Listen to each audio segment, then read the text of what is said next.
오늘은 요한복음 12장 37절로 50절 말씀 가지고 아버지의 계명은 내세적 생명이라는 주제로 말씀을 나누겠습니다.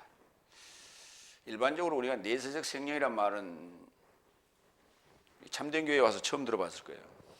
영생이라고 합니다. 영생. 그 내세적 생명 이렇게 써놓으면은 여기다 교자를 안 붙이겠죠. 내세적 생명교 이렇게. 예?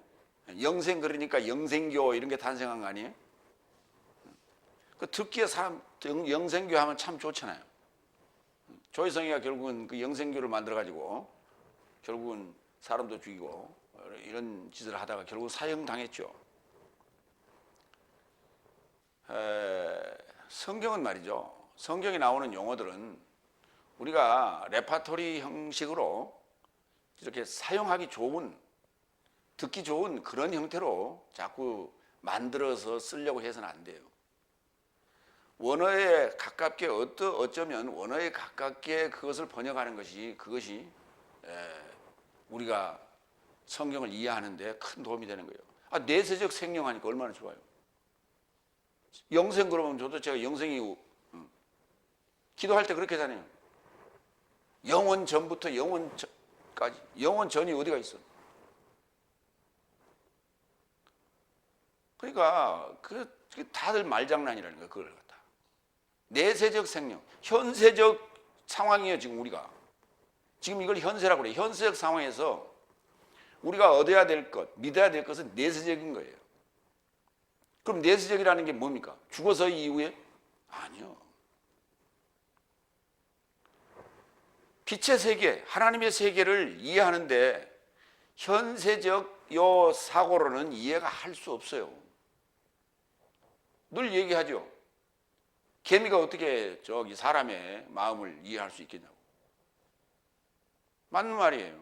그러니까 하나님께서 우리에게 계시의 영을 허락하지 않으면, 다시 말해서 내세적 생명에 관한 것을 이해할 수 있는 계시의 영을 허락하지 않으면 이해할 수가 없어요. 알 수도 없고 믿을 수도 없어요.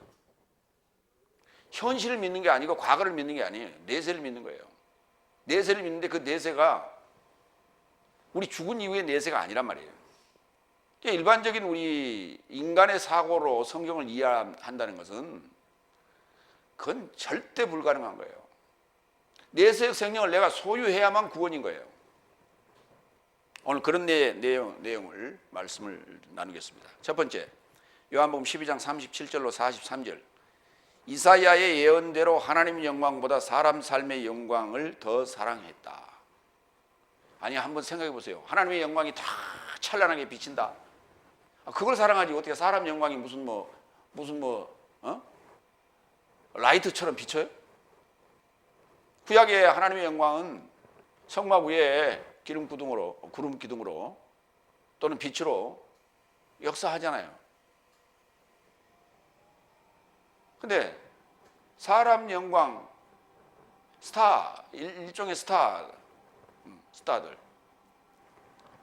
별 아니에요. 반짝반짝 빛나는 거예요. 사람들은 그런 게 열광해요. 거기에 돈 많고 명예 있고 권력 있고 그걸 쫓아가. 거기 달라붙어. 그 아부해. 뭐 하나 얻어보려고. 세상의 문제는 바로 거기에서 발생하는 거예요. 사탄은 그걸 원해요. 그 어떤 보이는 어떤 영광, 보이는 권력. 우리 그 예수님께서 마태복음 4장 시험장에 나타나는 그 현상이 바로 그거예요. 그게 사탄의 세계예요. 그게 사람의 세계예요. 그래서 뭔가 획일화시키고 자기를 추종하게 만들고 이거예요. 하나님의 세계는 1인 독재적인 그 추종의 세계가 아니에요. 각자를 독립체적인 하나님이 형상화시키는 게 하나님의 뜻이고 목적인 거예요. 하나님이 1인 독재체제로 추종하도록 만들려면 아예 만들 때 하나님께서 인간을 창조할 때부터 그렇게 좀 약간 모자라게 만들어 놓으면 되는 거예요. 하나님 그렇게 만들어 놓지 않았어요. 근데 교회에 들어오면 다들 다 팔다리 잘라버리고 1인 독재 체제로 만들어버려요. 그건 하나님의 뜻이 아니고 그 사탄의 뜻이에요. 가장 통솔하기 좋은 체제가 군대 체제입니다. 군대 체제는 계급 체제로 되어 있거든요.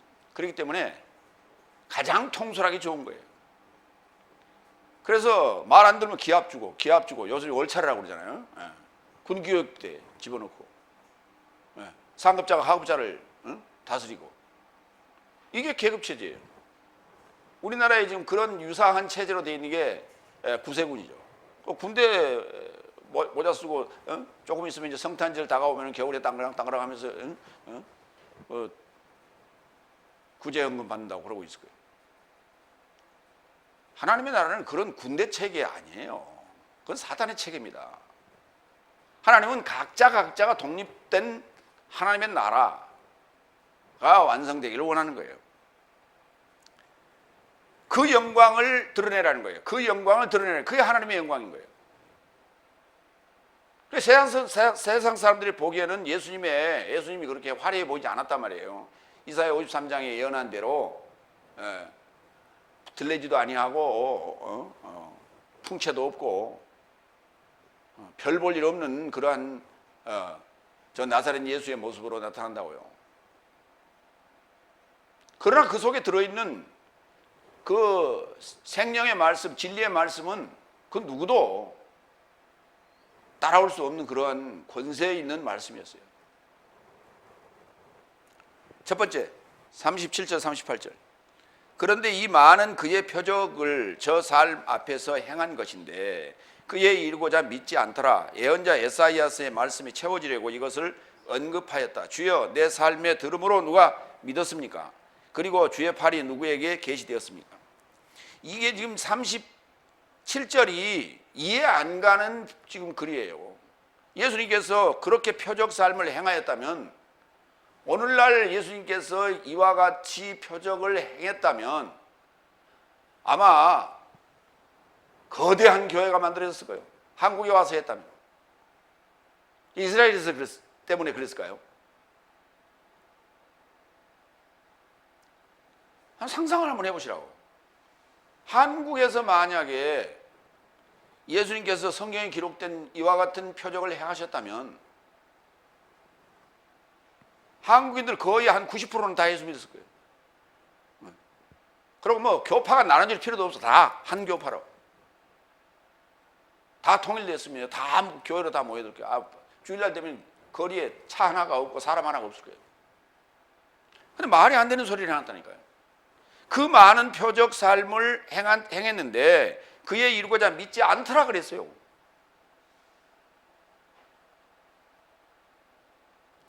왜 그러냐 그랬더니 이사야의 예언이 채워지게 하려고 그렇다는 거예요. 그럼 오늘날 한국에서 이런 유사한 표적을 비스무리한 표적을 지금 행하는 자들이 몇 명 있죠. 귀신 쫓아낸다고 뭐 머리 갖다 팍 해갖고 잡아뜨리고 하는 그런데 김기동, 이추석 뭐 등등 저쪽에 무슨 뭐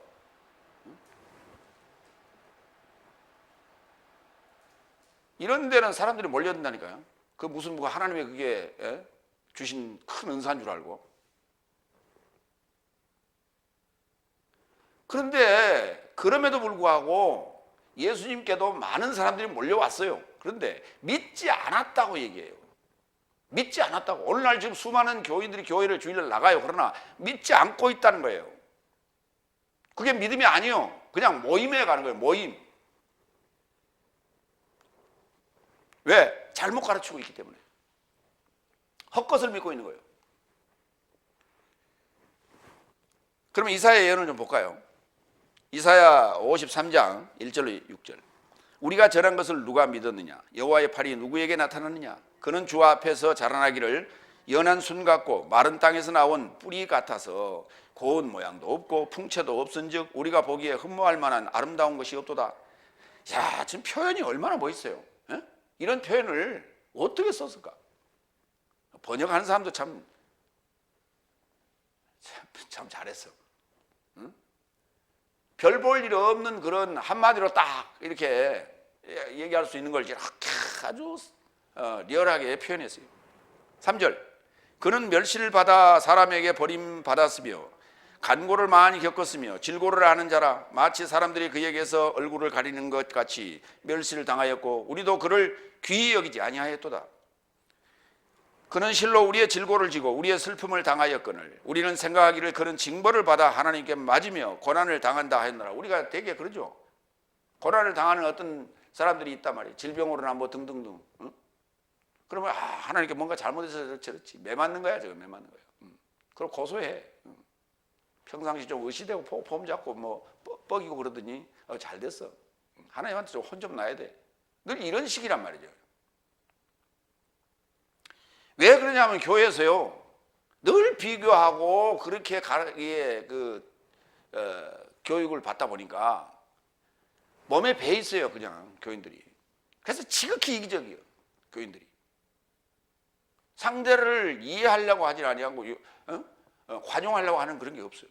성경에는 좋은 말들을 써 있지만 전혀 자기에게는 해당되지 않는 얘기들이에요. 왜? 나 외에는 전부 사탄이거든. 같은 동력은 뭐건 간에.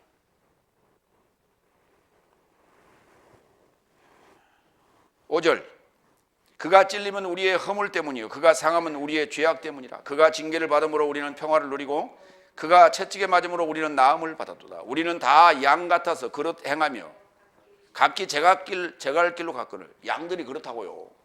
양들이 일반적으로 양 그러면 어떻게 해요? 목자를 따라가는 것이다, 이렇게 교육하고 있죠. 그런데 여기 뭐라 했어요? 우리는 다 양 같아서 그릇 행하여 각기 제갈 길로 갔거늘. 가만 놔둬보세요. 양이 목자만 쫄쫄 따라가는가? 목자 쫄쫄 따라가는 사람 몇 마리밖에 안 돼. 나머지는 다 흩어져요. 그러니까 뭐를 둬요? 개를 둬서 개가 이리 몰고 저리 몰고 몰잖아요. 또는 말 타고 몰기도 하고. 몰아야 돼요. 그래서 곁길로 나가려고 하는 그 양들은 다 쳐서 이렇게 모으는 거예요. 이렇게. 뭐 하려고? 교육하려고요. 그 교육이에요. 교육해서 제대로 양육하면, 아니 논산 훈련소가 교육하는 곳 아니에요. 훈련하는 곳 아니에요. 그럼 거기서 맨날 훈련시키고 맨날 제달 때까지 훈련만 시키고 있으면 어떻게 해? 훈련시켜서 자대 배치시켜야 될 거 아니에요. 그리고 때가 되면 제대시켜야 되는 거 아니에요. 교회도 마찬가지예요. 교육기간, 일정한 교육기간이 끝나면은 일할 수 있도록 독립체를 만들어내야지. 근데 평생을 교육하고 앉았어요. 평생을. 그 교육이 교육다운 교육이라면 내가 얘기를 안 하겠어요. 교육다운 교육이라면 그게 평생을 교육할 이유가 뭐가 있어요? 그 평생 교육원인가? 교회가?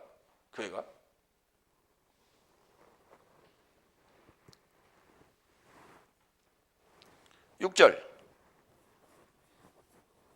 우리는 다 양 같아서 그릇 행하며 각기 제갈 길로 갔거늘 여호와께서는 우리 모두의 죄악을 그에게 담당시켰도다. 감당하게 했다고요. 파가 히피령 완료 남성 삼시 단수. 파가 오기로 끈기로 그것을 이기게 했다고. 이겨내게 했어요.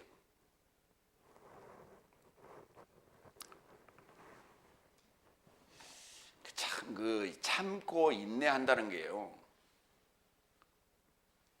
참 이게 어려운 일이에요.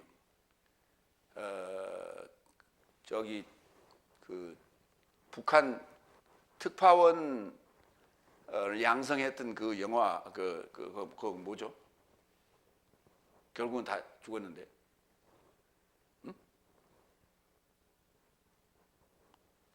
김신조가 내려온 후에 북한 김일성이 처형하려고 특파원들 참 무슨 소리요? 그 섬에서 했잖아. 섬에서 실미도에 보면 그 장면이 하나 나오는데 그 대원들한테 그 기관병들이 저 인두에다 불을 지져가지고 등짝에다 갖다 지지잖아요. 예? 그러면서 소리를 지르면 그거는 이제 결국은 잡혔을 때 비밀을 실토하는 거다. 그러니까 어떠한 고문이 와도 그걸 견뎌내야 된다. 예. 그래고 이제 딱 되니까 다들 그냥 바다로 다 튀잖아요. 와 소리 지르고 다 실패한 거예요. 한 친구는 이제 끝까지 견뎌냈죠. 그 다음 주 딱 왔는데 준비 했더니 한 놈은 되지도 않았는데 와 하더니 도망가. 이게 인내한다는 게요. 고문이나 이 고난을 견뎌낸다는 게 보통 일이 아니에요.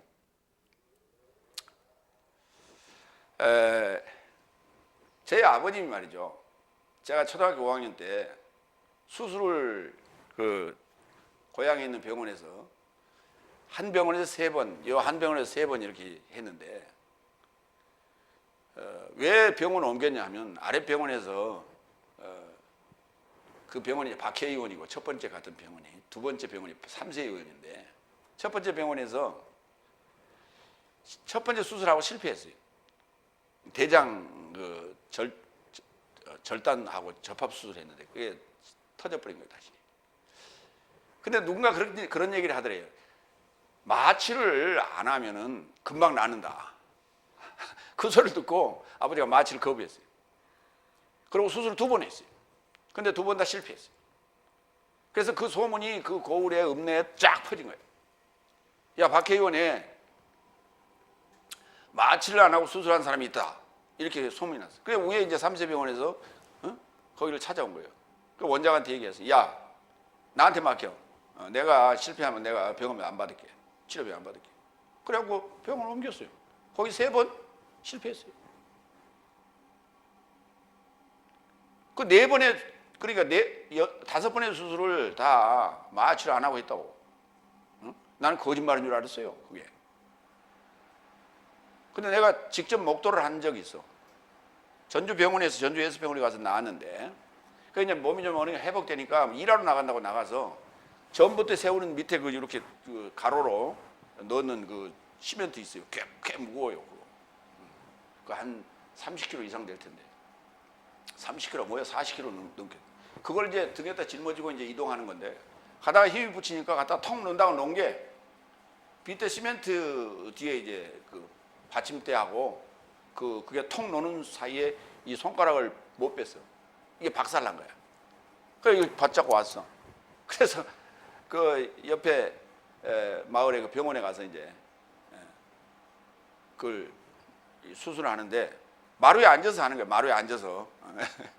그래서 이렇게 딱 보더니 야, 잘라야겠네 그러더라고. 그러더니 이렇게 살성한 데를 이렇게 도려내고 이렇게 찢고 그리고 이제 뼈가 으스러지지 않고 이제 성한 데를 놓고 톡 자르는 거예요. 마취 안 하고. 그러고 나서는 소독약 바르고 이렇게 꼬매고 그러고는 붕대로 감고 그러고는 가서 소주 한 잔 둘이 하더니 가서 집에. 그래 내가 진짜구나. 그때 내가 인정했어요. 이게 뭐냐? 우리 모두의 죄악을 그에게 담당했다라고 하는 이게 파가라는 단어예요. 이 파가라는 단어가 끈기 있게 하여튼 이를 악물고 견뎌냈다는 거예요. 이게. 응? 간단하게 쓸 문제가 아니에요. 이 단어는 파가라는 단어는. 두 번째로 갑니다. 39절 41절. 이를 인하여 저 삶이 믿는 것이 불가능하더라. 에사이아스가 다시 언급하였기 때문인데 저 삶의 눈삶을 멀게 한 것과 저 삶의 마음을 완고하게 한 것이니 이는 저 삶이 눈으로 알아보지 못하게 하려고 마음으로 깨달아 돌이키지 못하게 하려고 그리고 내가 저 삶을 치유하려 합니다. 이 삶을 에사이아스가 언급하였다. 그때 그의 영광을 알아보았고 그에 관하여 전하였다. 구약에 그 많은 예언자들이 있는데 특히 이 에사이아스의 예언이 많이 인용이 됩니다. 예수님과 직결되는 예수님을 직접적으로 표현한 그런 내용들이 많이 들어있기 때문에 예수님의 십자가 사건을 앞에 두고는 이 이사야 예언이 주로 인용이 됩니다. 그래서 믿는다라는 자체가 쉬운 게 아니라는 거예요. 믿는다라는 것이 불가능하다는 거예요. 이게 보기는 보아도 듣기는 들어도 마음이 문제라, 마음이 완고해서 그것을 이해하고 깨달을 수가 없다는 거예요. 그러니까 예수님이 오셔서 치유를 해야만이 가능하다는 거예요. 예수님을 만나지 않고는 믿을 수가 없는 거예요. 믿음에 그 마음이 열리지 않는다는 거예요, 이게. 근데 지금 한번 이 원리를 적용해 보자고요. 현재 사사천날 교회가. 예수님은 2000년 전에 왔다가 2000년 전에 가셨어요. 그리고 재림 예수로 올 거를 지금 믿고 있잖아요. 그렇죠? 근데 예수를 언제 만나요? 예수 만난 사람이 있어 없어? 예수 만난 사람이 있을 수가 없죠. 그 논리로는. 그랬더니 나는 입신해갖고 예수님 만났대. 그런 사람이 몇 명이나 돼? 100명 중에 몇 명이나 돼? 100명 중에 몇 명이야? 10,000명 중에 한 명이나 있을 뚱말뚱해. 성경은 그런 얘기가 아니란 말이에요. 누구나 만난다는 얘기예요. 누구나 만나야 된다고 그래. 누구나 만나야 치유를 받고 치유를 받아야 그걸 믿을 수 있게 된다는 거예요. 그러면 예수를 만나는 게, 지금 교회에 나와서 예수를 만나는 게 당면한 과제예요. 아주 당면한 과제예요. 제일 중요한 문제예요. 어떻게 예수를 만날 것인가. 근데 이 문제는 다 뒷전이요. 2000년 전에 예수님이 왔다. 역사적으로, 사실적으로. 그것도 입증도 객관적 입증이 돼야 되는데 객관적 입증은 안 돼. 그래가지고 그것을 객관적 입증을 한다고 하는 것이 뭐냐면 고고학적인 입증이에요. 지금 이스라엘에 또는 그 주변에 그 초대교회가 있었던 곳에 거기를 소위 성지순례, 성지용으로 전부 다 조성해 놓은 거예요. 이게 증거다. 이렇게 지금 얘기하고 있는 거예요. 그럼 거기 안 가본 사람은? 확증이 돼? 안 믿는 사람은? 거기 뭐하러 가? 안 가지. 그러니까 입증도 그렇게 누구나 부인할 수 없는 객관적 입증을 해라 이게야. 그걸 우리가 변증론이라고 그러는데, 그런 변증론적인 것은 그렇게 가서 그 돈 들여서 고고학적으로 그거 조성하고 뭐 할 필요도 없어요. 달력 하나 보여주면 돼. 달력. 응? 달력에 보면 제일 상단에 뭐라고 써 있어요? 달력 제일 상단에 뭐라고 써 있어요? 서기 2019년 그렇게 써 있잖아요. 그리고 매돌 그렇게 돼 있잖아요. 서기 2019년이란 말이 무슨 말이에요? 서력이란 말이고 주후란 말이에요. 그렇죠? 또는 로마력이란 뜻이 그게. 그 학교에서 다 배웠을 거예요. 그 말은 무슨 말이냐? 로마가 예수의 탄생의 원년을 자기들의 로마의 원년으로 삼은 거예요. 로마가 그동안에 쭉 있었잖아요. 역사가 있었다고. 그런데 로마가 그때 예수님을 지배했고 예수님을 십자가에 못 박은 자들이 로마인들 아니에요. 그런데 그들이 그 있었던 역사를 싹 지워버리고 예수님이 탄생하던 그 해를 로마의 원년으로 삼은 거예요. 그게 지금 전 세계가 공통적으로 쓰고 있는 서기입니다. 이게 지금 객관적 입증 아니에요. 더 이상 뭐 입증할 필요 뭐 있어? 뭐 여기서 예수님이 탄생했느니 뭐 베들레헴 교회니 뭐 베드로 교회니 다 필요 없는 소리. 어디서나 하나님은 존재하신다고 역사하시고 이런 객관적 증거를 갖다 들이대야지. 뭔 쓸데없이 갖다가 돈 들이고 가서 관광이나 하고 있고 성지순례 한다고.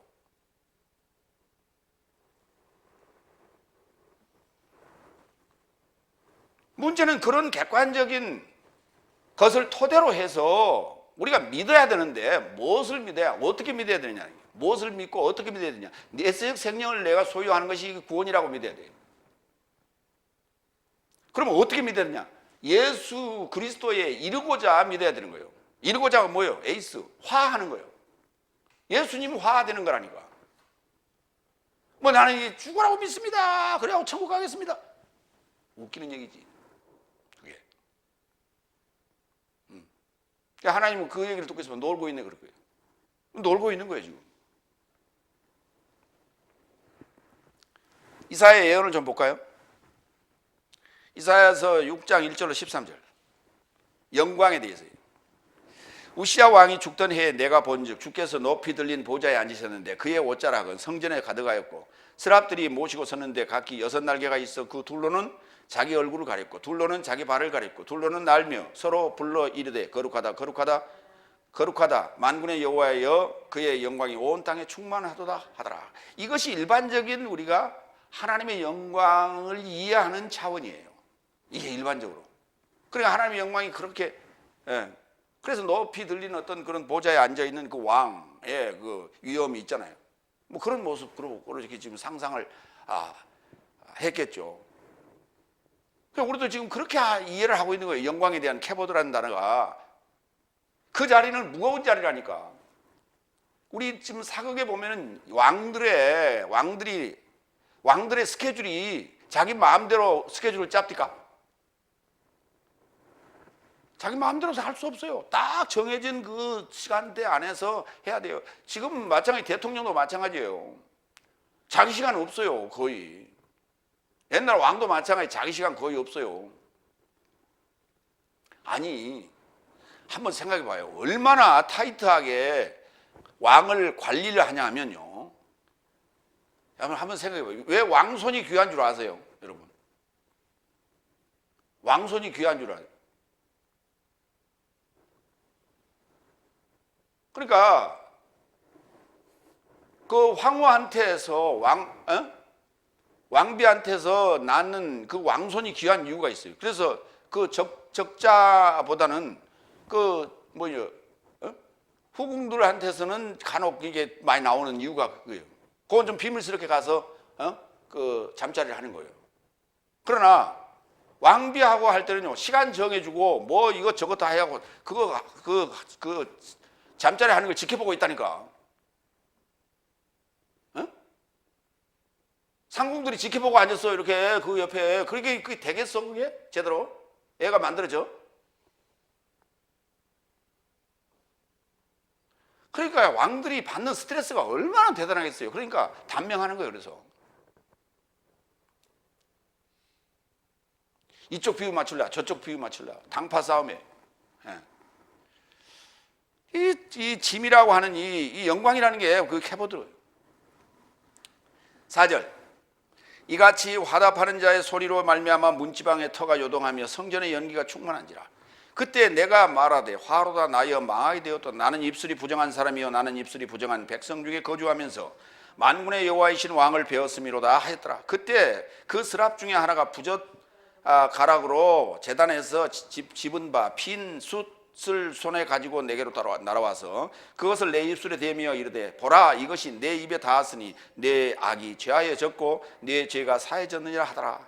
내가 또 주의 목소리 들으니 주께서 이르시되 내가 누구를 보내면 누가 우리를 위하여 갈고 그때 내가 이르되 내가 여기 있나이다 나를 보내소서 하였더니 이 중에 8절은 지금 아니 여호와께서 탄식을 하길래 이사야가 나를 보내소서 그랬단 말이에요. 그랬더니 9절 여호와께서 가라사대 가서 이 백성에게 이르기를 너희가 듣기는 들어도 깨닫지 못할 것이요 보기는 보아도 알지 못하리라 하여 이 백성의 마음으로 둔하게 하며 그 귀가 막히고 눈이 감기게 하라.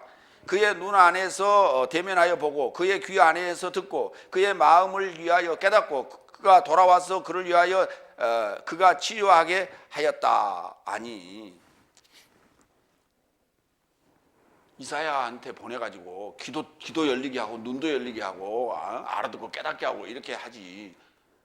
다 예언자들이 예언을 구약의 예언을 한 것마다 다 뭐예요? 알아듣지 못했다는 거예요. 다 비밀이에요. 다 감춰진 비밀인 거예요, 그게. 근데 뭐 구약을 가지고 뭐 이렇게 하면 축복을 받고 저렇게 하면 뭐 저주를 받고 다 안다 박사들이에요. 가짜 박사들. 여기 이렇게 써 있잖아요. 여호와께 친히 지금 특명을 받고 나간 거예요, 이사야가. 그러면서 이사야를 보면 뒤에 보면 뭐라고 그래요? 내 종들이 다 뭐예요? 귀머거리, 소경, 벙어리라고 그랬잖아요. 지금 다 같은 나라에 속한 자들이 다 귀머거리, 벙어리, 소경들이야 다. 예수를 만나야 눈이 열리고 귀가 열리고 마음이 열린다고요. 예수를 안 만났으니 예수 만난 사람이 어디가 있어? 자기가 지금 몇째 날인지도 모르는데. 11절 내가 이르되 주여 어느 때까지입니까 하였더니 주께서 대답하시되 야 바로 여기 중요한 게 11절 어느 때까지입니까? 그때가 그 시점이 언제입니까? 주께서 대답하시되 성읍들은 황폐하여 주민이 없으며 가옥들에는 사람이 없고 아담아는 황폐하게 되며 여호와께서 사람들을 멀리 옮기셔서 이 땅 가운데 황폐한 곳이 많을 때까지니라. 아니야, 그런 지금까지 지구상에 그런 일이 있어 없어? 에? 지구상에 그런 일이 있었어 없었어? 지구상에 인구가 줄어든 적이 있어 없어? 있기는 있었어. 잠깐 전쟁 때 1차 대전 2차 대전 때 대동아 전쟁 때 잠깐 있었어. 많은 사람이 죽긴 죽었어. 흑사병으로 잠깐 죽었어. 그런데 도로 지금 계속 인류가 지구상에서 생존하기 시작하면서부터 계속해서 인구는 계속 늘고 있어 지금. 그렇죠? 그럼 어느 때 이 시기가 오냐고. 그러니까 와 안 와? 역사적인 우리 현상적인 상황으로는 이때가 오와 안 와? 올 거요 안 올 거요? 안 온다니까. 현상적으로는 이런 거는 안 살펴보고 뭐 쓸데없는 것만 살펴보고 앉았어. 이게 지금 이거 보이는 현상의 세계를 얘기하는 게 아니라고. 이게 13절 그 중에 10분의 1이 남아있을지라도 이것도 황폐하게 될 것이나 밤나무 상수리 나무가 배임을 당하여도 그 그루터기는 남아있는 것 같이 거룩한 씨가 이 땅의 그루터기니라. 그러니까 예수님이 오셨을 때 모두가 다 아담아가 황폐한 상태였어요. 그 아담아가 어디냐?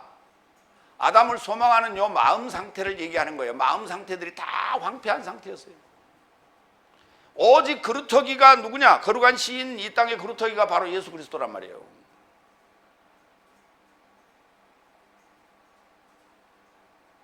그게 2000년 전 역사적인 얘기가 아니라니까. 지금 현재 각자가 예수를 못 만났다면 다 그는 지금 이 황폐한 상태예요. 그 안에 씨가 있다고. 거룩한 씨가. 그걸 찾아내야 돼요. 우리가 교회 다니는 이유가 바로 그거예요. 너희 안에 그 거룩한 씨가 있다, 뿌려져 있다. 지금 그걸 찾아내라. 그 싹을 틔워라 이거예요. 세 번째 42절 43절 동시에 우두머리 삶에서도 저에게 이르고자 많이 믿었음에도 불구하고 오히려 저 삶은 바리새인 삶을 인하여 출교되지 않으려고 동의하지 않더라. 왜냐하면 저 삶은 하나님의 영광보다 사람 삶의 영광을 더 살아가겠다. 믿으면 뭐하냐고. 입을 열어 증언하지 않으면 아무 소용이 없는 거예요. 믿으면 뭐하냐고. 입을 열어 증언하지 않으면 아무 소용이 없어요.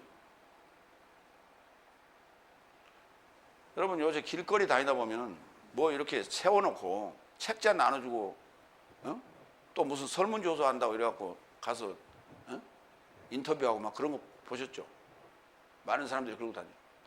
나는 그걸 보면서 지나가면서 야, 저 사람들 참 대단하다. 뭐 할 일도 없는 사람들이 뭘 먹고 살지 저 하면서.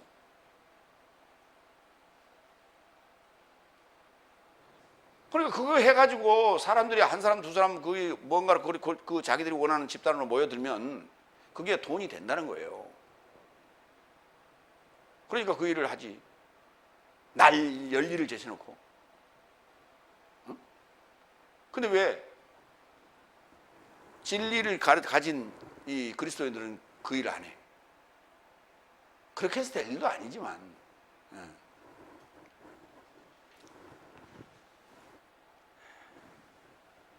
중요한 게 동의하다라고 하는 이 호모로게요. 이 시인하다라고 번역이 되어 있는데 동의하는 거예요. 동의.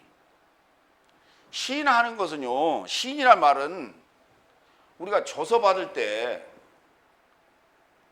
그랬어 안 그랬어? 했을 때 얘가 시인이 했습니다. 그렇다고 시인이 했습니다. 그게 시인이에요. 우리가 뭐 조서 받습니까? 복음 전하면서. 복음 전하는 자가 복음 전함을 받는 자에게 조서를 받습니까? 신문을 받습니까? 시인하게. 내가 믿는 것에 대한 것을 내 안에 이루어진 것에 대한 걸 동의하는 거거든. 예. 하나님의 영광보다 사람 삶의 영광을 더 사랑하였다. 그래서 동의하지 않았다 그랬는데 보세요.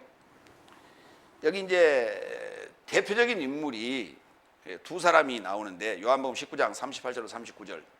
이 일을 겪고 유대인 삶에 두려움을 인해 숨겨져 왔던 예수스의 제자인 아리마대 출신 요셉. 그래 우리가 일반적으로 아리마대 요셉 그렇게 얘기하죠. 두려움을 인하여 숨겨져 왔던, 드러내지 않았어요. 동의하지 않았다고. 침묵했어.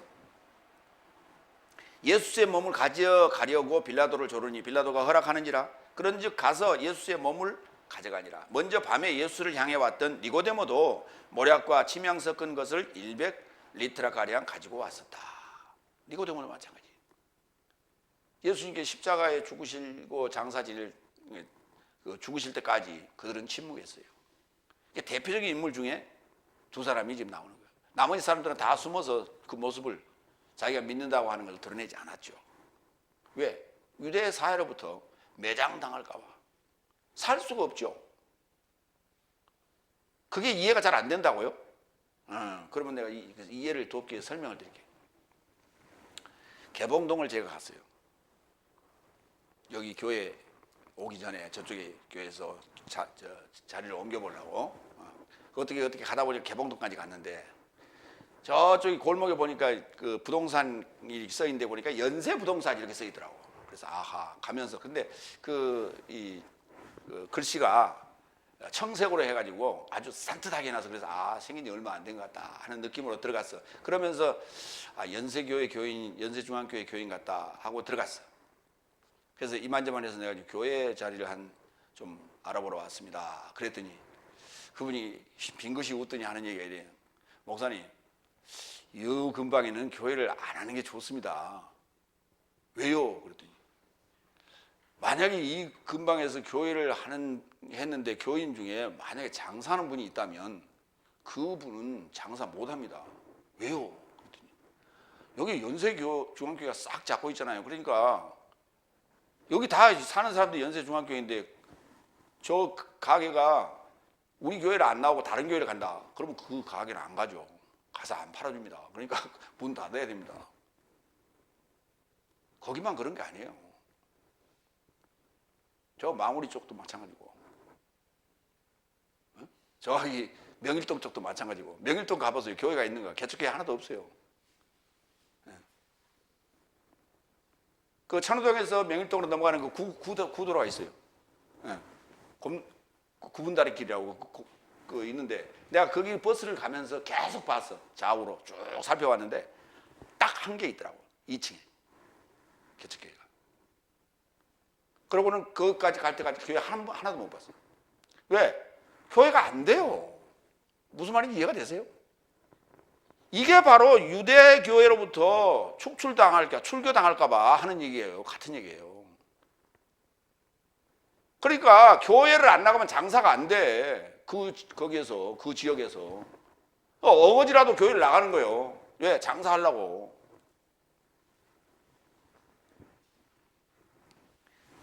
성경대로 지금 현실이 이루어지는 거예요. 성경대로 그대로 하나도 어김없이. 사람의 계율을 교리로 가르치다는 거예요. 마태복음 15장 7절로 9절 볼까요? 위선자 삶이여 네 삶에 관하여 에사이아스가 잘 예언하였다. 말하되 이 백성이 저 삶의 입으로는 내게 가까이 하고 입술 삶으로 나를 공경한다. 그러나 저 삶의 마음은 나로부터 멀어졌다. 그래서 사람 삶의 계율 삶을 교리 삶으로 가르치니 저 삶이 나를 헛되이 경외한다고요. 사람 삶의 계율이 뭘까요? 인간적인 계율, 도덕과 윤리요. 도덕과 윤리, 그걸 사회법이라고 그래요. 이걸. 일반적인 생각으로, 일반적인 사고로, 일반적인 사회적 도덕과 윤리적인 차원으로 성경을 격화시켜서 지금 가르치고 앉았다고요. 그러면 교회 다니는 사람들이 지극히 도덕적인 윤리적이냐? 도덕적인 윤리적인 같이 보이지. 그러나 지극히 이기적이에요.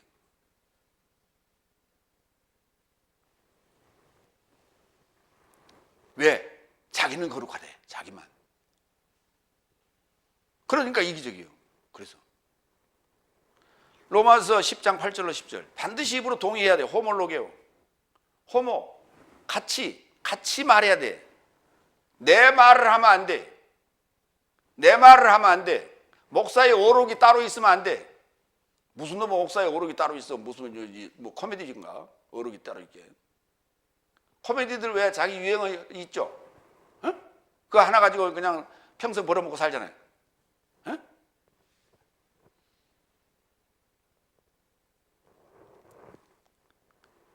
목사는 자기의 오록이 있으면 안 된다니까. 성경 얘기만 해야지. 성경이 나오는 얘기만 해야지. 왜 자기 말이 있어. 어떤 목사 유명한 저 충청도에 어떤 양반 오록이 있대. 응? 홈페이지들. 그거 거짓말쟁이라고요. 거짓말쟁이. 성경은 하나님은 그런 자들 일컬어. 로마 10장 8절로 10절. 그러면 무엇을 말하리요? 말씀이 내게 가까운 내 입 안과 내 마음 안에 있으니 이것이 내 삶이 선포하는 믿음의 말씀이다. 네가 만일 네 입 안에서 예수를 주로 동의하였고 또 하나님께서 그를 죽음 삶에서 일으키신 것을 네 마음 안에 믿었다면 구원을 얻을 것이다. 하나님께서 그를 죽음 삶에서 일으키신 것을 네 마음 안에 믿었다면 구원을 얻을 것이다. 그 사실이 어디서 일어나냐고. 네 안에서 일어나는 거예요. 저 2000년 전에 있었던 얘기를 하는 것이 아니라 네 안에서 일어나는 얘기라니까.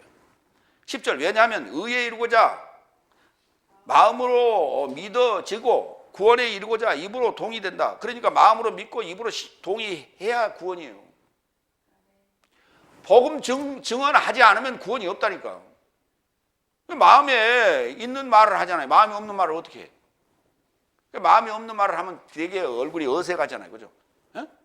어색해. 예. 마음에 있는 말을 하는 거예요. 마음에 있는 내 안에 이루어진 걸 그대로 얘기하는 거예요. 그래야만이 그게 구원이다. 두 번째. 요한복음 12장 44절 50절. 나의 해설 삶을 취하지 않으면 말씀이 최후의 날 안에서 판결할 것이다.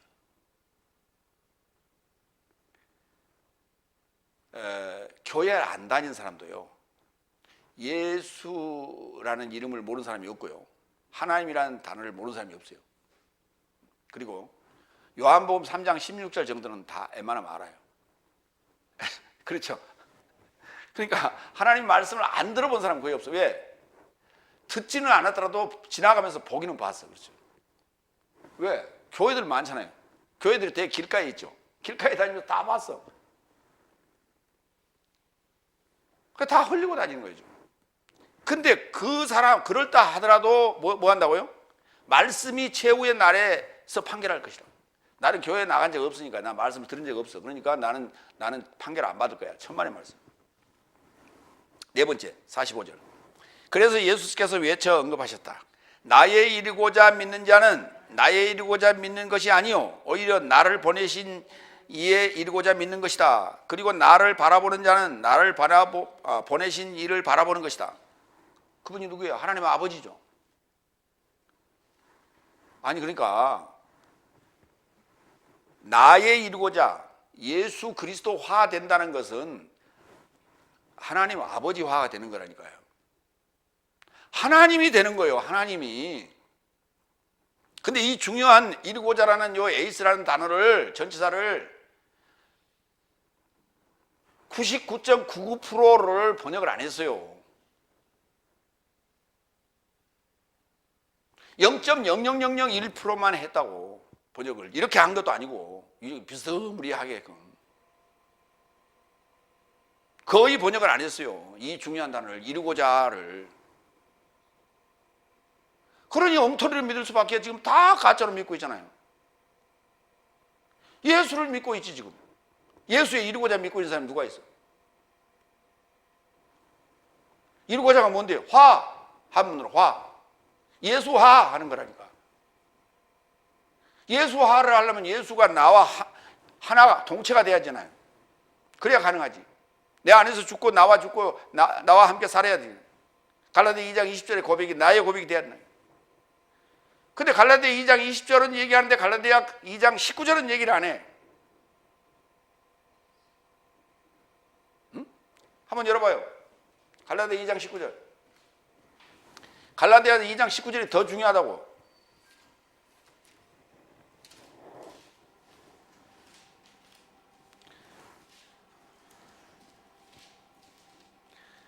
내가 율법으로 말미암아 율법을 향하여 죽었나니가 아니라 율법으로 죽었다고요. 여기 또 엉터리로 번역이 나서 율법으로 죽었다고. 이는 하나님을 향하여 사는 것이 아니라 하나님으로 살려 함이라. 율법으로 죽고 하나님으로 살게 하려고 내가 그리스도와 함께 십자가에 못 박힌 거예요. 근데 19절은 빼버리고 20절만 해. 그것도 뭘 향하여는 왜 묻는 거? 향하여. 그 향하여는 없는데. 그냥 율법이 역격이고 하나님이 역격이요. 의로. 율법으로 죽고 하나님으로 살고, 죄로 죽고 하나님으로 살고, 로마서도 그렇게 돼 있고. 하나님 만드는 거예요. 하나님. 보좌에서 군림하는 그 하나님 말고 사람을 살려내는 하나님, 구원하는 하나님, 치유하는 하나님.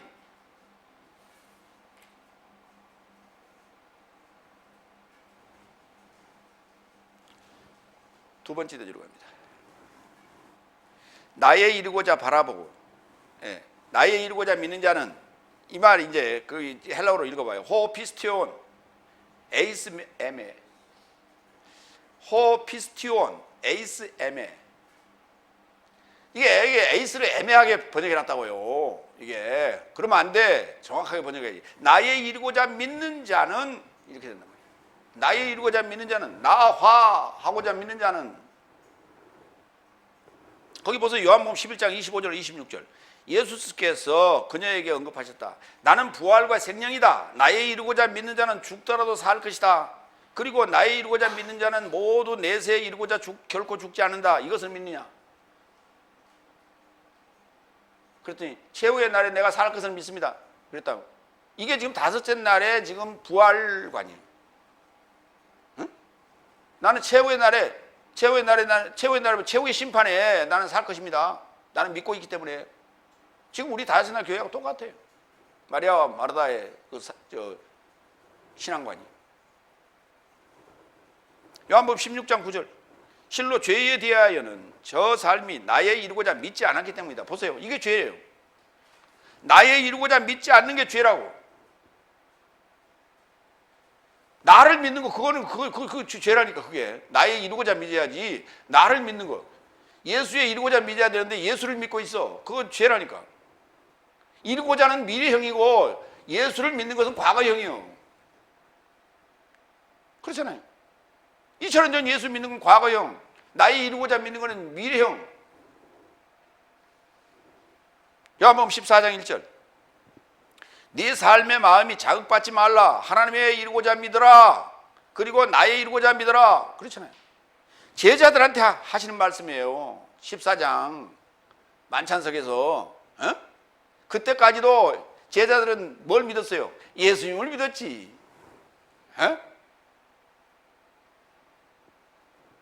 요한복음 14장 12절. 내가 진실로 내 삶에게 말한다. 나에 이르고자 믿는 자는 내가 행하는 삶을 저도 행할 것이죠. 그렇죠. 당연한 얘기죠. 이 삶보다 큰 삶을 행할 것이니 이는 내가 나의 아버지를 향해 간다는 것이다. 도처의 에이스라는 단어가 아주 중요한 핵심으로 우리 믿음과 구원과 연결되어 있는 아주 징검다리예요. 그게. 근데 그 징검다리를 빼놓고 어떻게 믿는다고 얘기할 수 있어? 다섯 번째, 46절로 48절. 나는 빛으로 세상에 이르고자 온 것이다. 나에게 이르고자 믿는 자 모두가 어둠 안에 머무르지 않게 하려 합니다. 그리고 누가 만일 나의 해설 삶에서 듣고도 믿지 않는다면 내가 그를 판결치 않겠다. 왜냐하면 나는 세상을 판결하러 온 것이 아니라 오히려 세상을 구원하려고 왔다. 나를 무시하는 자와 나의 해설 삶을 취하지 않는 자는 그를 판결하는 자를 그가 가졌으니 내가 전한 그 말씀이 로고스가 저를 최후의 날 안에서 판결할 것이다. 여기 해설이라는 단어는 흐레마라는 단어예요. 흐레마. 흐레마도 말씀이고 로고스도 말씀이고 로고스는 남성 말씀이고 호레마는 중성 말씀인데 어떻게 들린대요? 대답을 못해. 그 대답을 못하면서 그것도 말씀이고 저것도 말씀이래. 말씀은 씨앗과 같은 거고 그것을 설명해야 될 거 아니에요. 설명. 에? 씨가 있으면은 큰 씨도 있고 적은 씨도 있고 여러 가지 씨가 있잖아요. 그러면 씨에 대한 구성이 있잖아요. 껍질도 있고, 그 다음에 그 과육도 있고, 그 안에 시방도 있고, 그 안에 핵도 있고, 설명을 해야 될 거 아니에요. 그럼 뭐가 싹이 나는데 그 안에 시방 안에 들어있는 게 싹이 나는 거예요. 뭐 하면 그 과육이 썩어서 영양분이 공급을 하면 그게 자라는 거 아니에요. 이게 해설 아니에요. 알곡의 나달이 땅에 떨어져 죽지 아니하면 하늘 그대로 있고 죽으면 많은 열매를 맺는다. 죽으면 싹이 나서 자라니까 그게 말씀에 대한 씨의 비유 아니에요. 천국 비유. 빛에 이르지 않으면 말씀이 판결한다고 그랬어요. 요한복음 3장 16절로 18절. 왜냐하면 하나님이 세상을 이처럼 사랑하셨으니 이같이 그가 유일한 아들을 주셔서 그에 이르고자 믿는 자 모두는 멸망치 않고 오히려 내세적 생명을 갖게 하려 합니다. 왜냐하면 하나님은 그의 아들을 세상에 이르고자 파견하셨으니 세상을 판결하고자 파견하지 않고 오히려 그로 인하여 세상이 구원받게 하려 합니다. 그에 이르고자 믿는 자는 판결받지 않는다. 그러나 믿지 않는 자는 하나님의 유일한 아들의 이름에 이르고자 믿지 않은 것이기에 벌써 판결받은 것이다. 명확하게 이렇게 나와 있잖아요. 이르고자, 에이스, 화.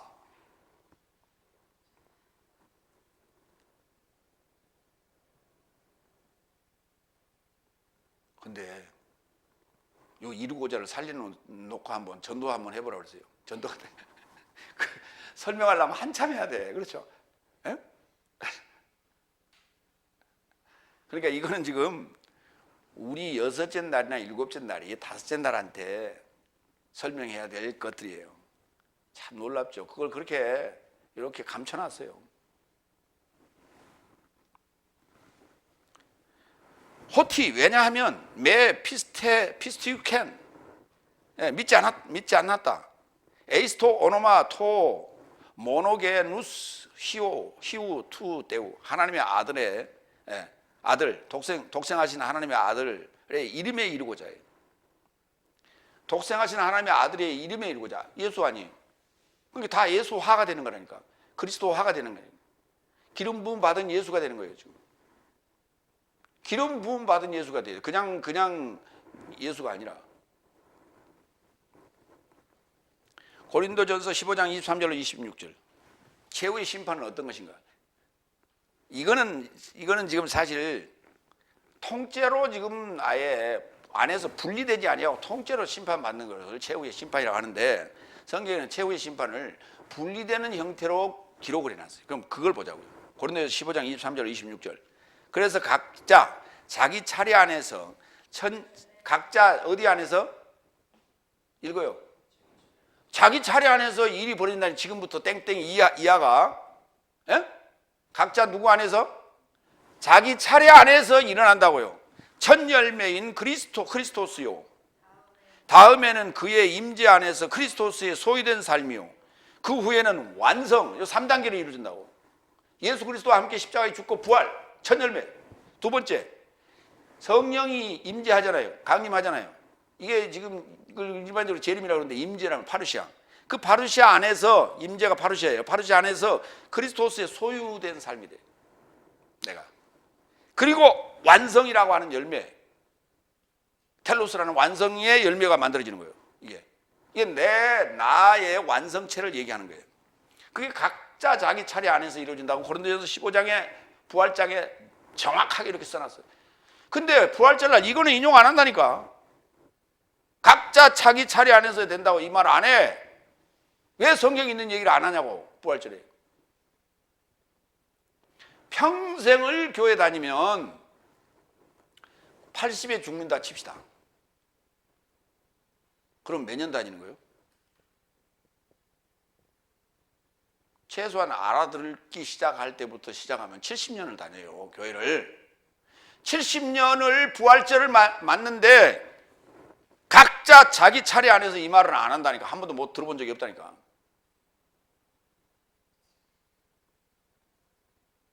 그런데 어떻게 구원의 길을, 구원의 이정표를 내가 보고 가냐고. 그 길을 따라가냐고. 전부 지금 거짓 목자가 엉터리로 이 길을 인도하고 있잖아. 지금 구렁텅이로 지금 끌고 가는 거야 다. 근데 그걸 몰라. 그럼 목사님 좀 알리세요. 제가 왜 안 알렸어요? 제가요 페이스북이 2개나 돼. 트위터 있고 유튜브에 다 내 설교 다 올려놨고 내 홈페이지 있고 블로그 있고 또 그 뭐예요 카페도 있고.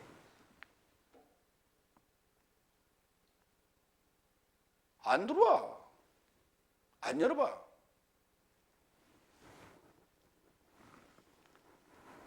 고린도전서 15장. 예. 그 다음에 24절. 그 후에는 완성이니 저 삶이 모든 머리와 모든 권세와 능력을 멸하시고 나라를 아버지에게 넘겨드리는 때이다. 그 나라가 이게 각자를 나라라고 그런다니까. 완성된 나라를, 구원이 완성된 나라를 하나님 아버지에게 넘겨드리는데 그 안에, 그 앞에 뭐라 했어요? 모든 머리와 모든 권세와 모든 능력을 멸하시고 나를 지배하고 있는 그런 것들을 다 멸해버리고 그 말이에요. 그 내 안에서 이루어진 일이라니까. 저 밖에서 모든 권세와 모든 머리와 모든 능력을 다 멸해버리면 지구에 누가 권세자가 누가 있고 누가 어떻게 되는 거예요?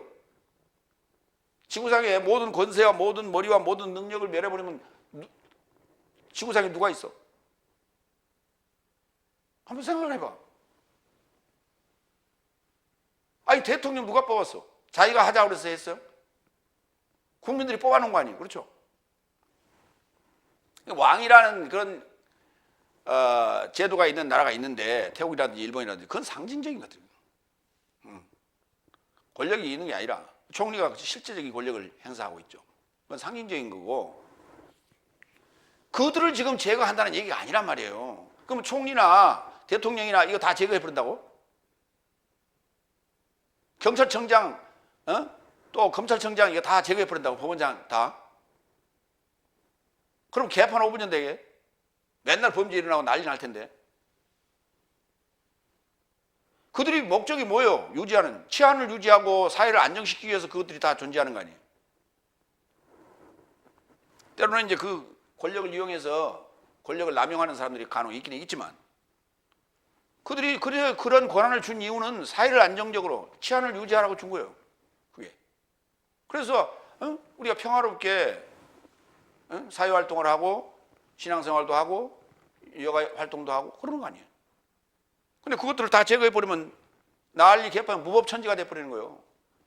말이 안 되는 소리라니까 이게 지금 현상세계에서는. 왜냐하면 25절 그 발 아래 원수를 모두 둘 때까지 저 삶을 왕노릇함이 마땅하다. 그 왕노릇하는 그 과정이 이걸 우리가 천년왕국이라고 그래요. 일반적으로. 그게 언제냐? 다음 두 번째 사건 앞에 23절에 다음에는 그의 임재 안에서 그리스도스의 소유된 삶이니 요 소유된 삶으로서 그가 왕노릇하는 거예요. 뭐 할 때까지? 완성될 때까지. 그 완성되고 난 나머지는 폐기시킨단 말이에요. 그게 이제 열매를 얘기하면은 알곡과 껍질이에요. 분리시키는 거예요. 그게. 그러니까 우리가 내가 구원을 향해 가는 여정, 참 구원을 향해 가는 여정 속에서 일어나는 외적인 나의 고난과 박해와 환난과 핍박은 뭐냐? 요 껍질이 느끼는 거예요. 버려질 불 속에 들어갈 껍질이 느끼는 거예요. 그리고 그것이 나를 사실은 보호하고 있는 거예요. 그러니까 그 껍질이 사실 바람이 때리면 껍질이 타격을 받죠. 그렇잖아요. 근데 안에도 충격을 와 안 와? 안에 알곡이 충격이 와 안 와? 오지요. 왜 안 와? 우리가 느끼는 것은 그 알곡이 충격을 받는 거예요. 충격을 느끼는 거예요. 그게. 근데 실제로 충격은 껍질이 받는 거예요. 이해가 되세요? 그럼 껍질은 더 단단해지려고 노력을 하지. 그러니까 그것을 이렇게 이해를 해야 아하, 나를 연글게 하는, 텔로스로 완성케 하는 그 여정 속에서 내가 느끼는, 살아있다는 것을 느끼는 현상이다 라고 이해를 하셔야 돼요. 환란이 안 오면 껍질이 단단해질 이유가 없잖아요. 그렇죠? 그럼 알곡을 보호를 뭐 한다니까. 껍질이 단단해져야 알곡을 보호하지. 바람도 막고 해충도 막고 다 막아야 되잖아요. 껍질이. 그러니까 환란과 핍박과 이 연단을 통해서 나를 더 단단한 알곡으로 완성해가는 피복과 같은 거예요. 그게 피복이 느끼는 현상이에요. 근데 그게 충격이 안에까지 온다 이 말이에요. 그러니까 아니 요 정도 했으면 나에게 하나님 인재는 좀 풀어줄 때도 됐지. 예, 경제권, 능력, 등등 교회 부흥 등 해서 좀 풀어줄 때도 됐지. 왜 이렇게 콱 막아놓고 안 풀어줘? 어? 아니 알게 해줄 때는 언제고 알았는데 왜 안 보내주면 어떻게 해요? 이런 푸념이 나올 수밖에 없죠. 현실은. 그러나 상황은 원리는 그렇다고요. 이해가 되셨죠? 다 고난 당하고 있어요. 지난번에 어떤 양반이 그래요. 아니 원하는 사람들 왜 그렇게 아파요 맨날 날 보면. 그런 이유 때문에 아픈 거예요. 그런 이유 때문에. 나는 안 아팠어. 나도 수없이 아프고 지금도 현재 나도 지금 아프고 있어. 이겨 나가야지 뭐 어떡해요. 목숨을 걷어갈 때까지 이겨 나가야지 뭐. 6번째 49절. 이는 내가 내 자신에게서 전한 것이 아니다. 오히려 나를 보내신 아버지가 친히 나에게 무엇을 언급하자고 무엇을 전하자고 계명을 주셨다. 무엇을 언급하라고 전하라고 준 게 아니고 언급하자고 함께 하는 거예요. 가정법으로. 무엇을 전하자고 계명을 주셨다고요. 예수님 자신 스스로가 한 게 아니라 그러니까 예수님도 아버지의 지시에 의하여 한 거예요. 근데 목사가 네가 뭐라고 네 마음대로 네 멋대로 성경을 해석하고 세상 법대로 어떻게 갖다 무슨 불교나 이상한 거 갖다 인용했다 갖다 써먹고 앉았어. 그러면서 그게 무슨 코미디하고 앉았어. 사람들 웃기게. 예수님도 그걸 안 했다니까. 그 목사의 권세가 얼마나 대단하다고. 아버지께서 전하고자 주신 계명 엔톨레를 전했다. 요한복음 6장 30 지금부터 중요해요. 요한복음 6장 38절 39절. 내가 하늘에서 내려온 것은 내 뜻을 행하려 함이 아니요 오히려 나를 보내신 이의 뜻을 행하려 하기 때문이다. 그래서 이것이 나를 보내신 이의 뜻이니 아버지가 내게 주신 모두를 내가 그에게서 파멸시키지 않고 오히려 최후 날 안에서 그를 일으켜 세우고자 합니다. 최후의 날에 탈곡해야죠. 그리고 껍질 까야죠. 그렇잖아요. 그래야 먹지. 반드시 씨를 뿌렸으면은 수확할 때가 있고 그것을 도정해서 먹을 수 있는 상황이 돼야 되겠죠. 근데 열매도 안 들었고 열매를 맺지도 않았고 열매 알도 차지도 않았는데 어디 천국 가겠다고. 참 어느 도단이에요 지금 이게. 기본적인 원리도 몰라. 그러니까 목사들이요 생물학에 대해서 농사 짓는 법에 대해서 진짜 제대로 교육해야 돼. 왜 신학교에 그 과목이 없는지 모르겠어. 농사학에 대한 게 있어야 돼. 생물학적인 것이 알아야 돼. 근데 전혀 학교에서 일반적으로도 배웠을 거예요. 생물 시간에도. 근데 현장을 안 가봤으니 책상머리에서만 배웠으니 그게 실감이 나? 그러니까 설명을 해? 생물이라는 게 뭡니까? 자연 현상의 가장 원리적인 그 방법대로 일어나는 세계가 바로 생물의 세계예요. 식물의 세계고. 근데 그걸 모르고 성경을 이해하려고 하니 이해가 됩니까? 계명, 예수님이 주신 계명, 하나님이 주신 계명, 요한일서 3장 23절. 그의 계명은 이것이니 그의 아들 그리스도스 예수의 이름으로 믿고 그가 내 삶에게 계명을 주신 것처럼 서로를 사랑하라 하는 것이다. 믿고 사랑하는 거예요. 사랑. 네. 사랑은 내리사랑이에요. 치사랑은 없어요. 다섯째 날이 여섯째 날을 사랑할 수 없어요. 다섯째 날은 여섯째 날을 사랑할 수가 없어. 다섯째 날 같이 신앙생활을 했는데 갑자기 여섯째 날 돼가지고 자기한테 뭐 이상한 소리를 하거든. 알아듣지 못할 소리를 하고 있거든. 그러면 상대를 뭘로 인정하냐? 이단이다. 그리고 원수 취급해. 그러니까 거기서 이제 갈등이 생기는 거예요. 이게 이제 원수 관계가 되는 거예요. 이게 원수 관계가 되는 거예요. 그때 여섯째 날은 다섯째 날을 사랑해야 돼. 이게 예수님의 계명인 거예요. 하나님의 계명인 거예요. 원수를 사랑하라는 얘기가 이 말이에요. 아니 자기 아들을 죽인 자를 사랑하는 게 그게 무슨 원수 사랑이에요. 그 사랑이 돼? 용서가 되냐고. 안 돼 그거. 그걸 하려고 하나님 앞에 가서 죽으라고 기도한다고 그게 돼? 어느 날 갑자기 됐다고? 어느 날 갑자기는 될 수 있지. 근데 그 마음이 죽을 때까지 그게 유지가 되냐고. 안 된다니까. 문득문득 생각나고 이게 불끈불끈 올라와. 그러니까 가서 눈물 뿌리며 기도하는 거예요. 기도하는 순간에는 그게 눌러지지, 가려지지.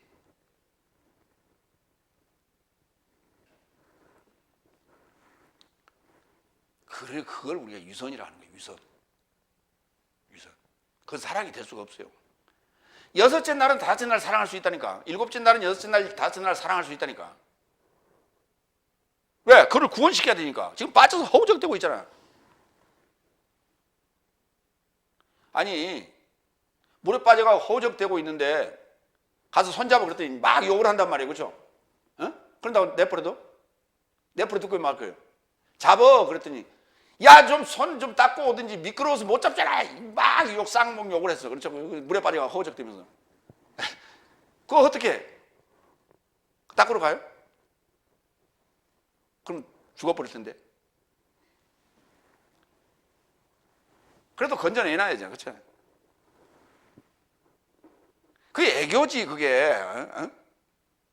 뭔 소리를 못해 그 다급한 상황에서.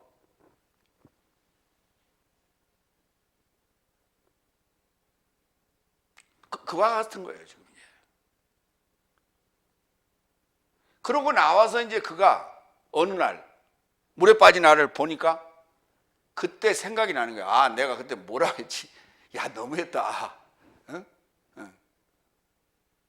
그때 이해되는 거예요. 우리가 좋은 예로 딸들이 엄마를 이해 못해요. 그렇죠? 살아있을 때는. 근데 시집가서 애를 낳고 보니까 그때야 엄마가 이해가 되는 거예요. 똑같은 거예요. 그런 얘기예요 성경은. 세상 윤리적이고 도덕적인 그런 원리를 적용하려면 그런 예화를 들어야지. 뭐 쓸데없는 예화는 들고 앉고 무슨 뭐 11조를 드렸더니 뭐 100만 장자가 됐다는 그런 쓸데없는 소리 하고 있어.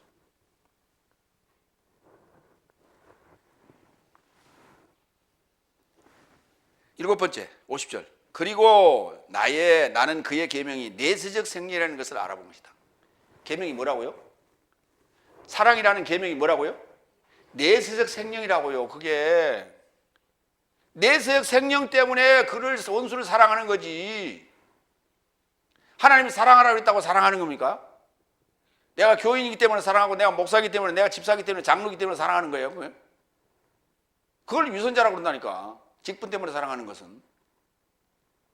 내세적 생명이라는 아주 중차대한 목표가 우리에게 있는데 그것이 구원이라고 그 자체가. 현세적 생명이 아니라 현세적 생명은 뭐요? 병 낫는 거요. 그리고 지금 풍요롭게 사는 거요. 이게 구원이요. 그렇잖아요. 현세에 집착하는 사람들은 잘 먹고 잘 사는 거예요. 그렇죠? 웰빙.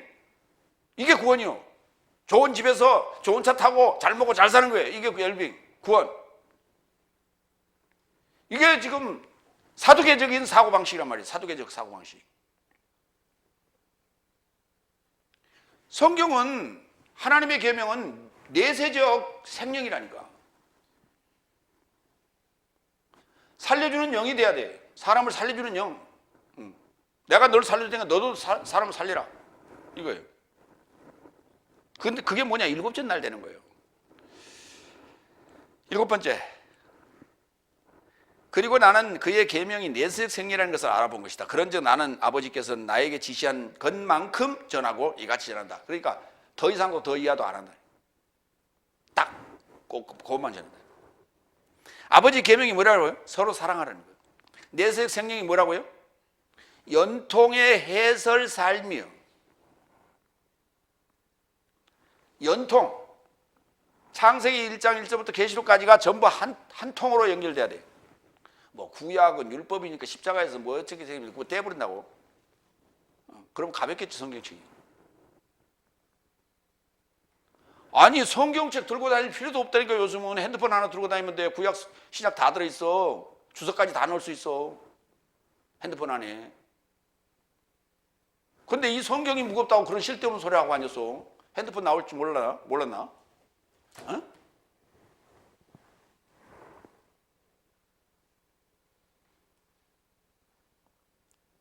아니 기술부 과학대학교를 나온 친구가 앞으로 핸드폰이 이런 세상이 될 줄은 몰랐나? 그런 쓸데없는 소리 하고 앉았어. 자기가 10년 동안 연구했대. 기가 막혀서. 성경 어디에 율법을 폐했다고 돼 있어? 난 율법을 폐하러 온 것이 아니라 율법을 완성하라고 하다 그랬지. 율법을 완성하라 또 개혁성이 그렇게 돼 있죠. 율법을 채우러 오는 거예요. 율법은 나를 비우게 만드는 거예요.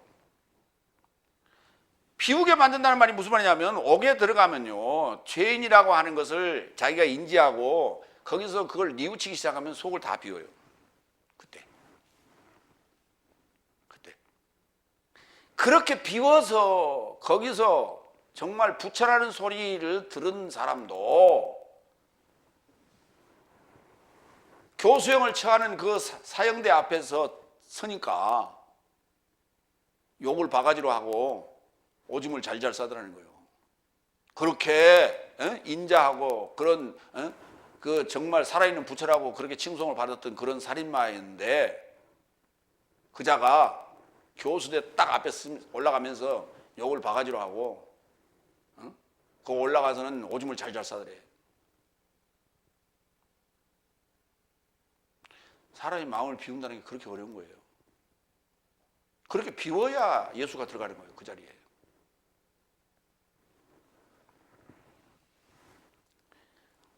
요한복음 6장 68절로 69절. 그런즉 시몬 페트로스가 답변하였다. 주여 내 삶이 누구를 향해 떠나겠습니까? 당신이 내세적 생명의 해설 삶을 가지고 계시며 내 삶은 당신이 하나님의 아들 그리스도스인 줄 믿는 것이고 아는 것입니다. 믿고 아는 거예요. 내세적 생명의 해설 삶을 갖고 있다고. 내세적 생명을 우리가 이해하려면 흐레마라고 하는 이 해설이 있어야 돼요. 해설 없이 무슨 수로 그걸 일곱째 날을 이해해? 무슨 수로 저 일곱 날을 이해하냐고. 응? 일곱 날 자체를 설명하는 자체가 해설인 거예요. 그게 성경을 저 한 페이지에 일목요연하게 딱 표현할 수 있는 이 해설, 흐레마. 그보다 더 명쾌한 게 어디 있어요? 저 66권이 저 A4지 한 장에 딱 들어와.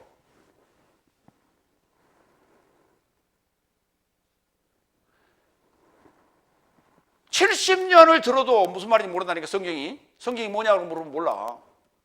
70년을 들었는데 평생을 모태신앙으로 죽을 때까지 하루도 안 빠지고 교회를 다녔어. 주일날만 다닌 것도 아니고 수요일날도 다니고 금요일날도 다니고 새벽기도까지 다녔어. 그러니까 70년 동안 몇 편의 설교를 들었어.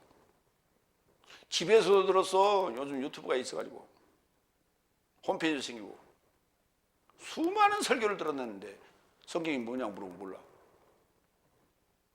왜? 제대로 된 해설을 듣지 않았기 때문에 그래요. 해설이 뭔지 아냐고요? 뭐냐고요? 예를 들어서 트럼프가 지금 중국에 그 관세를 매기잖아요. 그죠? 그런다고 보도를 해, 뉴스가 보도를 해. 뉴스가 보도를 하는데 보도는 있는 사실을 그대로 옮겨주는 거예요. 그것이 말씀이에요. 로고스. 그런데 왜 그러냐라고 하는 것을 이제 나와서 해설을 하기 시작해요. 그죠? 왜? 뭐 때문에? 세계의 경제와 세계의 권력의 어떤 판도를 위해서, 또는 예를 들어서 중국의 그 위안화가 이게 기축통화화 하려고 깝죽대니까 미국이 그걸 제압하기 위해서 이렇게 하는 것이다. 그래. 그 얘기를 딱 듣고 나니까, 그 해설을 듣고 나니까 그러겠다. 이해가 되세요? 이게 해설인 거예요. 그 해설을 안 들으면 주식들 왜 싸우지 저거? 우리가 그런단 말이에요. 지 혼자만 먹고 살라고 그런가? 그 때문에 우리도 지금 타격을 받잖아. 있는 그대로의 바람 부는 대로 어떤 영향 느끼는 대로 그냥 표현하는 거예요. 그게 이해가 안 된 거죠. 그거는 내막이. 그러나 해설을 듣고 나면 그럴 수도 있겠다. 그럼 우리도 까불다 보면 우리도 뒤통수 맞을 수도 있겠네. 뭐 이런 어떤 대안들이 나오겠죠. 이게 해설인 거예요.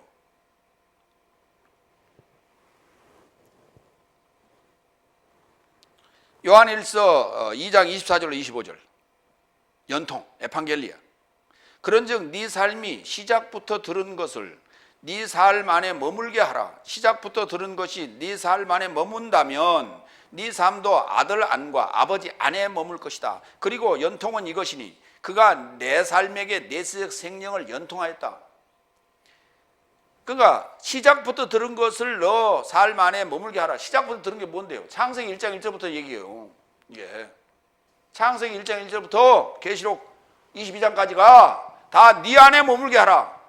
이것이 연통이다. 이것이 내세적 생명이다. 이게.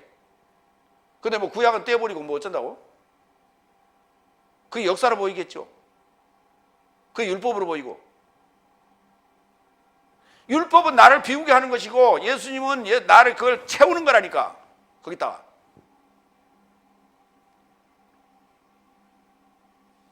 율법은 나를 죽이게 만드는 거고 예수님은 나를 살리는 거라니까.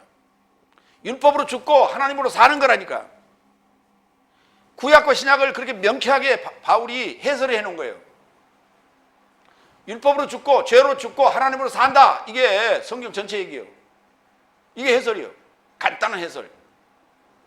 근데 이 간단한 해설을 놓치고 앉았어. 왜? 하나님을 향하여 살고 뭐 죄를 위하여 죽고 율법을 향하여 있던 소리는.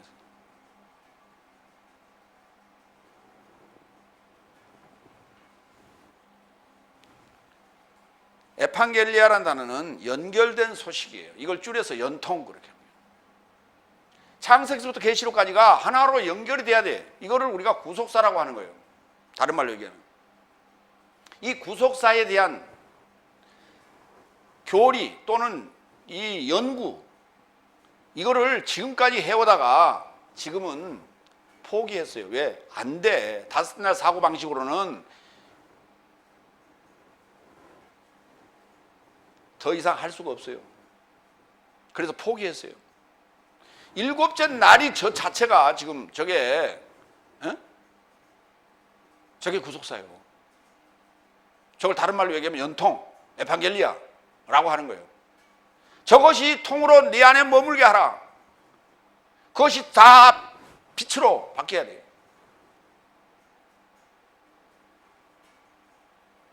빛이라는 게 무슨 뭐 찬란하게 쫙 뭐 서치라이트 같은 그런 얘기 그거 아니고 아는 거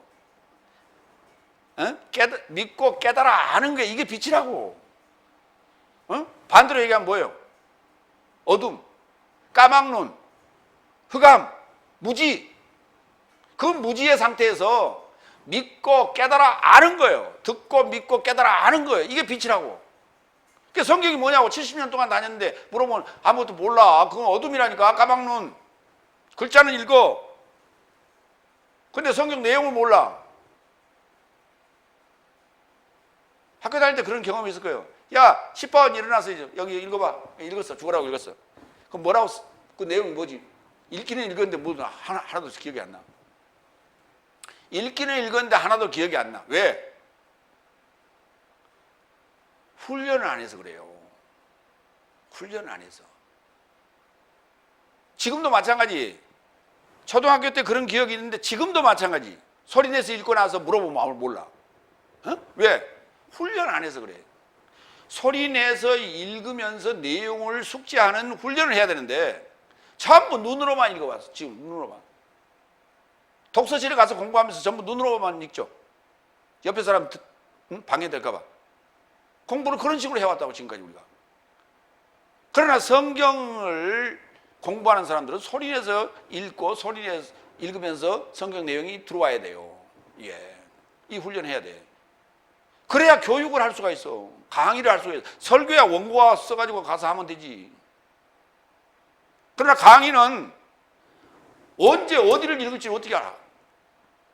그건 예측이 없어요. 예측 불가. 그럼 읽었는데 소리내서 읽어놓고 무슨 말인지 다시 눈으로 또 한 번 읽을 거예요?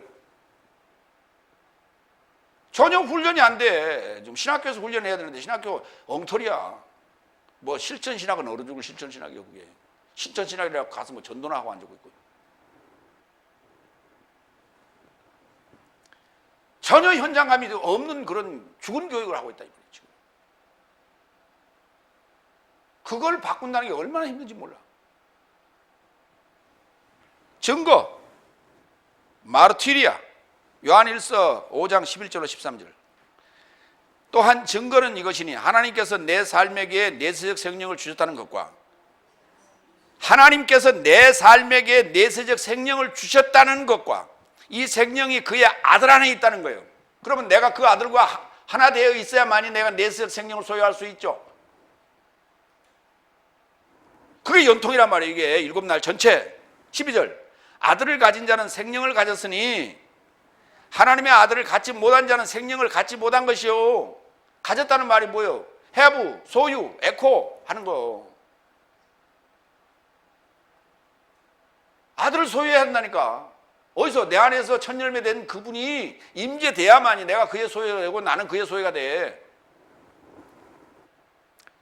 13절. 내가 하나님의 아들의 이름에 이루고자 믿는 네 삶에게 이것을 쓴 것은 네 삶이 내세적 생명을 알게 하려 하며 또한 네 삶이 하나님의 아들의 이름에 이루고자 믿게 하려 합니다. 얼마나 멋있는 얘기예요. 정말 이런 구절을 읽을 때마다 눈물이 펑펑 쏟아져 나와야 돼. 요한일서 이런 게 있는지도 몰라.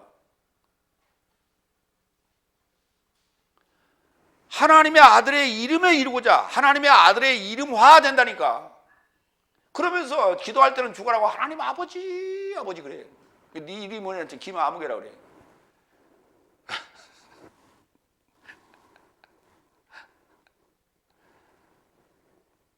오노마가 뭔지 셈이 뭔지 샤마임이 뭔지 몰라.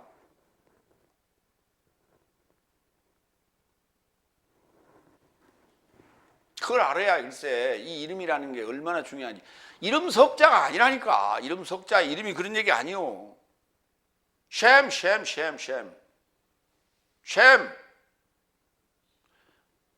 셈이 뭐예요? 어? 셈이 뭐냐고. 요새 선생님을 줄여서 셈 하잖아. 선생님 되는 거라니까. 선생님 되는 거. 선생 똥은 개도 안 먹는다고 그러잖아. 그 선생 되는 거요.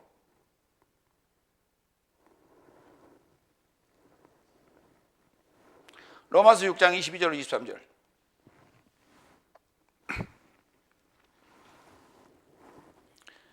그러나 이제는 네 삶이 죄로부터 자유롭게 되어 하나님에게 종이 되어 거룩함에 이르는 내 삶의 열매를 가졌으니 그 완성은 내세적 생명이라고. 그 텔로스가 내세적 생명이라고. 다 이 열매를 맺어야 되는 거예요. 거룩한 열매를. 캐보드한 이 열매를 맺어야 돼. 거룩한 열매를 맺어야 되는데 그것이 바로 그 텔로스, 그걸 텔로스라고 그래. 완성된 텔로스. 열매는 다 쭈글쭈글한 열매도 있고 팽팽한 열매도 있고 그러거든요. 근데 성경은 텔로스라는 완성된 열매를 얘기하는 거예요. 응? 특상품. 아시겠어요? 1등급도 아니고 2등급도 아니고 3등급도 아니고 등에도 아닌 특상품. 여러분 그 과일 상자에 보면 거기 그렇게 특상 그렇게 돼 있죠. 특상, 상중하 이렇게 돼 있죠. 그 특상에 해당되는 게 특상. 특상과 상의 무슨 차이예요? 특상과 상의 차이가 뭘까요? 특상품과 상의 차이가 뭐예요? 여러분 특상하고 상하고 갖춰놓고 이게 특징이 뭐냐고 얘기하면 여러분 골라낼 수 있어요? 에? 몰라요. 겉으로 봐서는 절대 몰라. 모양은 똑같고 색깔도 똑같은데 특상품과 상품의 차이는 당도의 차이예요. 당도의 차이예요. 당도가 더 높아요.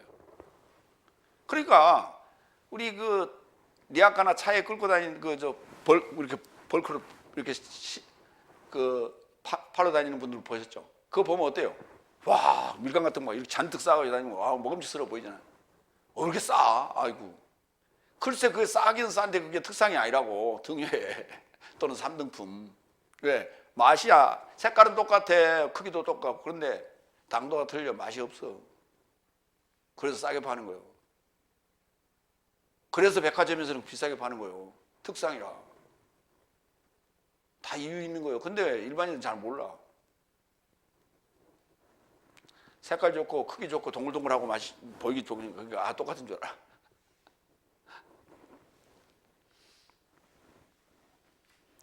그걸 완성이라고 그러는 거예요. 특상품. 찌그러진 데도 없고 벌레 먹은 데도 없고 완전한 특상품. 맛도 최고. 23절. 왜냐하면 죄의 대가는 사망이나 하나님의 은사는 내 삶의 주 그리스도 예수 안에서 내세적 생명이다. 우리에게 이 선물, 이걸 선물이라고 그래요. 크리스마. 은사 또는 선물이라고 그래요. 은혜의 선물인 거예요. 이걸 은혜의 선물. 그걸 크리스마, 은사라고 그래요. 내세적 생명. 내세적 생명. 내세적. 조의 아요나스. 내세적 생명. 우리가 이 예수님께서 지금 십자가를 향해 가시는, 십자가를 앞두고 가시는 그 6일 전에 지금 이 일이 시작되는데, 이 얘기가 시작되는데, 그 십자가 사건 자체가 우리에게 죄로 죽고 율법으로 죽고 하나님으로 살고자 하는 그 내세적 생명을 우리에게 주시려고 하는 거예요. 그러니까 그 여섯째 날의 교육이 우리를 알곡으로 충실하게 만드는 과정이에요. 그러니까 벼를 한번 보세요. 벼가요, 언제 연그르냐면 잠깐 사이에 연그르는 거예요. 그 전까지는 줄기가 올라오고 잎사귀가 나오고 줄기가 포기가 벌어지고 그러면서 배동을 했다가 싹이 툭 나오고 나서 한참 헐렁헐렁 하다가 어느 순간에 갑자기 연그러지는 거예요. 그러니까 준비 과정들이 없이는 절대로 그 벼이삭이 연그러질 수가 없어요. 철저한 준비 과정이 있어야만이 그게 한순간에 꽉 하고 연그러지는 거예요. 그러니까 우리 지금 이 성경을 깨달아가는 이 차원도 다섯째 날까지의 준비 과정이 충실하게 있을 때의 여섯째 날에 알곡이 되는 거예요. 그래서 일곱째 날을 살게 되는 거예요. 근데 그게 준비가 안 되면은 여섯째 날에 아무리 들어도 다섯째 날과 여섯째 날에 뭐가 차이가 나는지 전혀 몰라. 전혀 느끼지 못해. 마무리합니다. 하나님의 영광보다 사람의 영광을 더 사랑한 것이 최후 심판을 벗어나지 못하는 것이죠. 그 원인은 다섯째 날 기복신앙에 취해 있는 거예요. 다른 거 아니에요. 원인은 다 이거예요. 기복신앙. 인간이 심리는 편하게 잘 먹고 잘 살자는 거예요. 웰빙. 고생스러운 거 하기 싫어요. 누군가를 부리고 싶어. 3등품보다 특상품 먹고 싶어. 이게 인간의 심리예요. 그러니까 잘 살아야, 좋은 데 살아야 대우받고, 좋은 아파트 살아야 대우받고, 좋은 동네 살아야 대우받고. 그래서 서울 하면 강남 3구 그러잖아요. 거기 가면 거리가 틀리다니까. 구에서 해놓은 게 거리에 해놓은 것들이 다 틀려. 그게. 다른 구는요, 쭉 가다가 우회전을 할 수 있도록 돼 있어, 도로도. 근데 거기는 우회전할 수 있는 데는 다 막아놨어. 직진 못하게끔. 양천구에 가면 그렇게 돼 있어. 가차선 우회전할 때는 직진 못하게 그가 딱 이렇게 딱딱딱 박아놨어. 그리고 넘어가면 또 쭉 갈 수 있어. 다른 구는 그런 거 없어. 이렇게 틀리다니까 뭔가. 그러니까 거기 가서 살라고 그러는 거예요. 이게 다 기복신앙인 거예요. 그런 것들이 다 내가 강남 와서 살고 양천 와서 사는 게 다 하나님이 나한테 복 주셔서 그런다고 착각하고 살고 있는 거예요. 착각. 인생이 착각이요. 그냥 착각하는 순간에 가는 거예요. 빛으로 오신 그리스도스 예수 아들의 이르고자 믿으라. 그리하면 어둠의 심판을 벗어나서 연통의 증거인 일곱 날의 증거인 빛의 거룩한 열매의 완성인 내세적 생명을 소유하게 되는 거예요.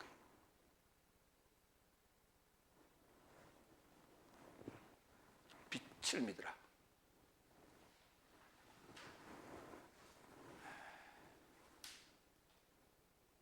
기도하겠습니다.